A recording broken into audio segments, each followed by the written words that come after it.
Film की शुरुआत में हम एक फार्मर को देखते हैं जो कि अपने खेत में एक पुतला लगा रहा होता है।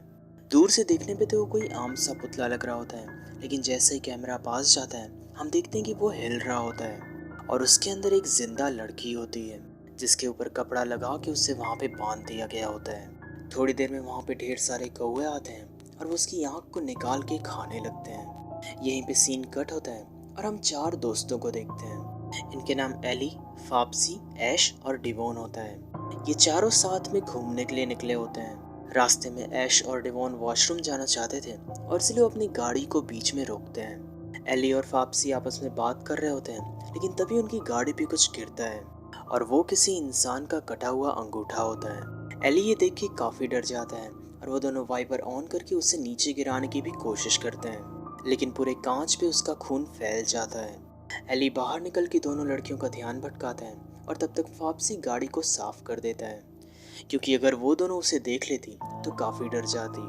फाप्सी सबको बताता है कि पास में ही एक लेक है और उन सभी को वहां पे जाना चाहिए। बाकी तीनों भी उसकी बात मान लेते हैं और अपनी गाड़ी को वहीं पे छोड़ के उस लेक की ओर निकल जाते हैं। रास्ते में उन्हें एक बोर्ड भी मिलता है जिसपे लिखा होता है नो ट्रेसपासिंग, यानी कि इससे आगे नहीं जा सकते, लेकिन वो लोग उसे इग्नोर करते हैं और आगे चलते रहते हैं। आगे जाने पर उन्हें एक खेत दिखता है और उसके बीच में एक पुतला लगा होता है।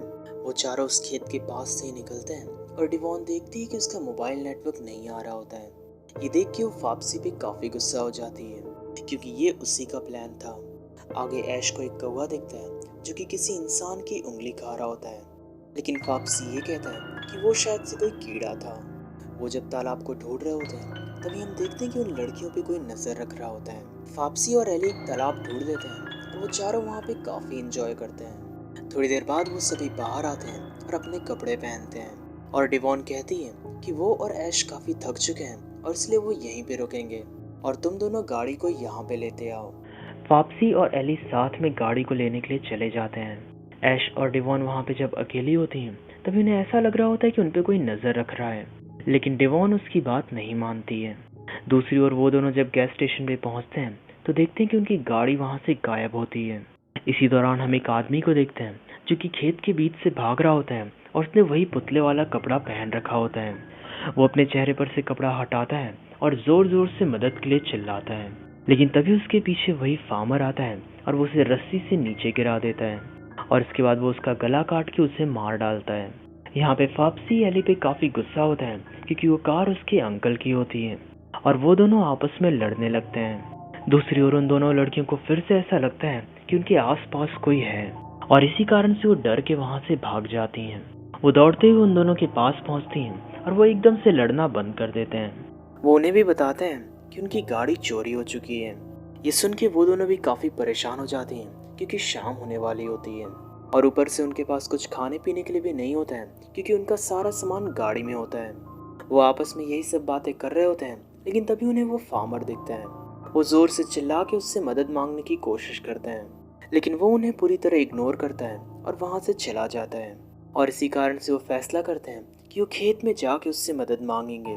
वो नुकीले वायर्स को क्रॉस करके खेत के अंदर जा रहे होते हैं। आखिरी में सिर्फ वापसी बचा होता है और उसके पैर में उस तार से चोट आ जाती है और वो जोर जोर से चिल्लाने लगता है। वो उसे खेत के अंदर लाते हैं और एक पुतले के पास बैठा देते हैं। ऐश भी उसके साथ रुकी होती है और एली और डिवॉन मदद लाने के लिए जाते हैं। वो दोनों एक घर के पास पहुंचते हैं, लेकिन मदद मांगने की जगह वहीं पे मेकआउट करने लगते हैं। दूसरी ओर फाप्सी का दर्द काफी ज्यादा बढ़ चुका होता है और इसी कारण से वो एक सिगरेट मांगता है। एली और डिवॉन अभी भी बिजी होते हैं और तभी वो फार्मर उन पे हमला कर देता है। वो उन दोनों को मार के बेहोश कर देता है, जिसके बाद वो उन्हें घसीटते हुए अपने साथ ले जाता है। दूसरी ओर वो दोनों काफी देर से इंतजार कर रहे होते हैं और अब रात भी हो चुकी होती है। तभी ऐश नोटिस करती है कि वहाँ पे लगा स्कैरक्रो हिल रहा होता है। वो फार्मर डिवॉन को अपने घर के अंदर ले आता है और एक चेयर से बांध देता है और हम देखते हैं कि वहाँ पे और भी कई सारे विक्टिम्स होते हैं। डिवॉन को तभी होश आ जाता है और वो जोर जोर से चिल्लाने लगती है। इसी कारण से वो फार्मर गुस्सा हो जाता है और उसके मुंह को सील देता है। ऐश को अभी भी उस पुतले पे शक होता है और वो उसे पास से देखने लगती है और वो देखती है कि उसके अंदर से कीड़े बाहर आ रहे हैं, जिससे वो डर जाती है और वहाँ से पीछे हट जाती है। वो फार्मर एली को भी घर के अंदर ले आता है और डिवॉन फिर से जोर जोर से चिल्लाने लगती है। अब की बार वो फार्मर उसे इंजेक्शन लगा के बेहोश कर देता है। बेहोश करने के बाद वो डिवॉन को एक स्कैरक्रो का मास्क पहना देता है। दूसरी ओर फब्सी वहाँ से गायब हो चुका होता है और अब ऐश वहाँ पे बस बची होती है। वो चिल्ला के उसे बुलाने की कोशिश कर रही होती है, लेकिन तभी पीछे से कोई आदमी आता है और वो उसका मुंह बंद कर देता है। वो आदमी उससे कहता है कि वो यहाँ पे आके बहुत बड़ी गलती किए हैं। वो आदमी उसे अपने साथ चलने के लिए कहता है और उसी घर के अंदर ले आता है। वो उसे बताता है कि यहाँ पे जितने भी पुतले हैं उन सभी के अंदर जिंदा इंसान है और ये सब कुछ उसके डैड कर रहे हैं। जब से उसकी मॉम की डेथ हुई तब से उसके डैड पागल हो चुके थे। वो उस प्रॉपर्टी पे आने वाले हर किसी के साथ ऐसा ही करते थे। वो आपस में बात कर रहे होते हैं, लेकिन तभी कोई दरवाज़ा खटखटाने लगता है। वो ऐश को वहीं पे छुपा देता है और उसके डैड भी अंदर आ चुके होते हैं। वो फार्मर अब की बार फब्सी को लेके आया होता है। वो फब्सी को एक चेयर से बांधता है और एली के हाथ में कील ठोकने लगता है। ऐश ये देख के काफ़ी गुस्सा हो जाती है और वो उसे रोकने की कोशिश करती है, लेकिन वो फार्मर उसे मार के बेहोश कर देता है। इसके बाद वो एली को बाहर जिंदा ही एक पुतले की तरह खड़ा कर देते हैं। ऐश को जब होश आता है तो वो खुद को बंधा हुआ पाती है। उस फार्मर का बेटा उसे फिर से आज़ाद कर देता है और उसे एक टॉर्च देता है और वो कहता है कि वो यहाँ से जितना दूर हो सके उतना दूर चली जाए। पर तभी वहाँ पे वो फार्मर आ जाता है और वो अपने बेटे की ओर आगे बढ़ता है। ऐश मौका देख के वहाँ से भाग जाती है और वो अपने डैड को रोकने की कोशिश करता है, लेकिन वो फार्मर अपने बेटे को ही मार डालता है। ऐश उस खेत के बीच से भाग रही होती है और वो फार्मर भी उसका पीछा कर रहा होता है। उसे तभी एक पुतला दिखता है और उसे लगता है कि ये कोई उसका दोस्त है। वो उसे छुड़ाने के लिए जाती है, लेकिन वो वही फार्मर होता है और उसका पीछा करने लगता है। वो उससे दूर भाग रही होती है, लेकिन तभी वो नीचे गिर जाती है। वो फार्मर उसे मारने के लिए आगे बढ़ता है, लेकिन ऐश उस पर चाकू से हमला कर देती है। वो उसे बार बार स्टैब करती है और वहाँ से भाग जाती है। तभी उसे फब्सी दिखता है और वो उसकी मदद करने के लिए रुक जाती है। वो उसके हाथ से कील निकालने की कोशिश करती है, लेकिन इससे उसे काफ़ी दर्द होता है। तभी वो फार्मर भी वहाँ पे आ चुका होता है और वो ऐश पे हमला कर देता है। वो किसी तरह उसे चकमा देती है और उस खेत से बाहर निकलती है, लेकिन बाहर आते ही वो नीचे गिर जाती है और बहुत ज़्यादा इंजर्ड हो जाती है।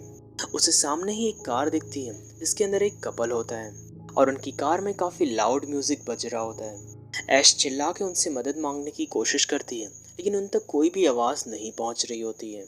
और तभी वो फार्मर वहाँ पे आ जाता है और उसे घसीट के अपने साथ ले जाता है। मूवी के एंडिंग सीन में हम देखते हैं कि उन चारों के पुतले बन चुके होते हैं और मूवी की शुरुआत में हमने जिस लड़की को देखा था वो और कोई नहीं बल्कि ऐश थी और मूवी यहीं पे ख़त्म हो जाती है। तो ये था आज का एक्सप्लेनेशन। उम्मीद करता हूँ कि आपको ये वीडियो पसंद आया होगा। ऐसी और भी कमाल की वीडियोस देखने के लिए चैनल को सब्सक्राइब कर लें और अगर ये वाला वीडियो पसंद आया हो तो इसे लाइक करें। तो फिर चलिए मैं आपसे मिलूँगा अगले वीडियो में, तब तक के लिए गुड बाय।